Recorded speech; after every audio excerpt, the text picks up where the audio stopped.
திருவள்ளூர் மாவட்டம் சோழவரம் ஒன்றியம் சின்னம்பேடு என்று அழைக்கப்படும் சிறுவாபுரியில் அருள்மிகு பாலசுப்பிரமணிய சுவாமி திருக்கோயில் உள்ளது. இக்கோயிலுக்கு தொடர்ந்து 6 வாரங்கள் வந்து நெய் தீபம் ஏற்றி வழிபட்டால் வீடு, நிலம், வாகனம், உத்தியோகம், திருமணம், குழந்தை பேர் உள்ளிட்ட பக்தர்களின் வேண்டுதல்கள் நிறைவேறும் என்பது பக்தர்களின் நம்பிக்கை. இந்நிலையில் இத்திருக்கோயிலில் மகா கந்தசஷ்டி உற்சவம் கடந்த 2ஆம் தேதி சனிக்கிழமை காலை திருக்கோயிலின் தலைமை குருக்கள் ஆனந்தன் தலைமையில் கொடியேற்றம் நிகழ்ச்சியுடன் துவங்கியது.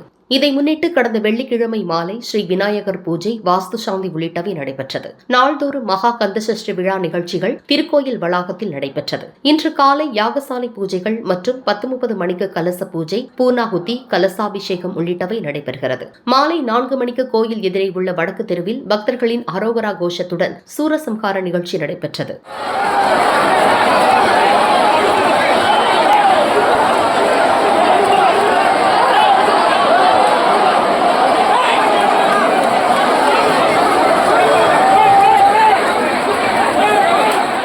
இதைத் தொடர்ந்து சுவாமி மங்களவாத்தியம் முழங்க வானவேடிக்கையுடன் திருவீதி உலா வரும் நிகழ்ச்சி நடைபெற்றது.